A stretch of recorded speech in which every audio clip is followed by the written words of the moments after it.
Hi, this is Chris Bertelson with a quick clip from Nevada Learning Series. Let's build some charts in Microsoft Excel 2010.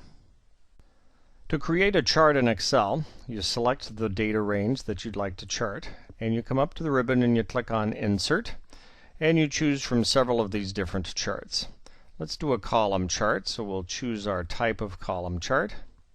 And it creates the chart and it pops it right into the document there. You can grab the borders and reposition it. You can grab the corners and resize it if you'd like to do that. Now when that chart is selected, some charting tools appear in the ribbon, and under the Design tab you have several different chart styles that you could apply, and if you drop this down there's a whole plethora of different options for charting. Let's apply this style right down here. Now if you make a beautiful chart and you want to use that over and over again, rather than go through those steps to create it, you can save that out as a chart template. Most people didn't do that in the past because it was 5 levels deep to do that. But now to create a template in Excel, you just click on Save as Template. It's a top level command up there.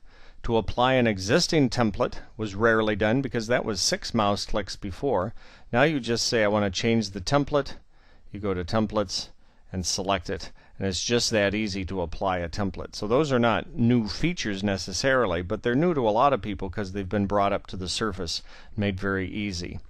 Now any element of the chart can be selected for customizing.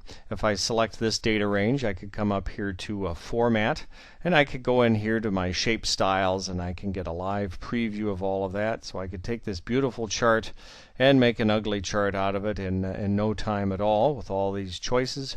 You can also go into Shape Effects, and there's several nice presets in here. You can look at this. This is kind of nice if you need transparency in your reporting. And I like these right down here with this glow. So if you have any nuclear power plants that you're tracking production of, that's an excellent way to keep track of that. Under the Layout tab, we have all these different layout options. Now, have you ever used a data table on a chart?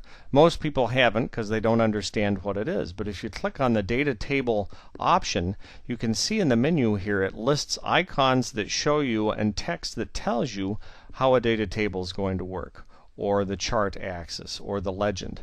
So these menus are more verbose, but they're also more descriptive, so you can kind of figure a lot of things out as you go along. In the Design tab, we have some basic chart layouts, and they found that the average person in Excel does about 5 to 8 different charts in their whole life of using Excel, so they've pre-built these in as some standard layouts.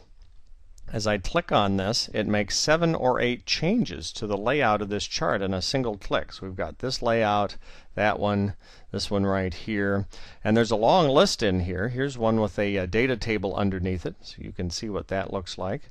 And if your numbers are ever looking a little thin, I like to use this chart right here. They always seem bigger for some reason or other. Here we have a pie chart, and we can go through some different options for formatting this.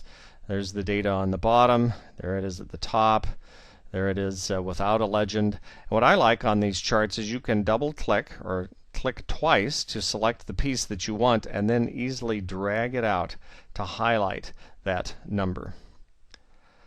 Let's say that we want to spot a trend. The blue range up here, it looks like things are picking up, so we can select that series and come up here to the Chart Tools.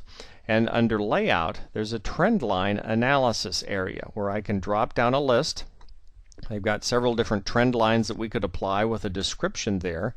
Or if you go into more trend line options, you get a dialog box that, as you make the selection, shows you in the background the change as to what you're doing with these different types of trends.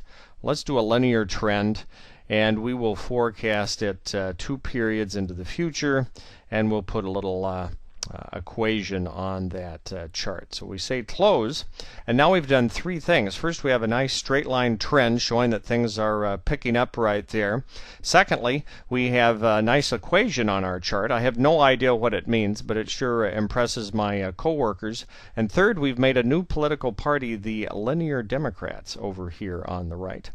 You can make beautiful charts in Excel. Here's an example of a chart that we could create, and here's a nice nice pie chart that we'll end with. So there's a lot of options for charting your data now in Microsoft Excel 2010. This has been a quick clip from Nevada Learning Series, helping you get the most out of Microsoft Office.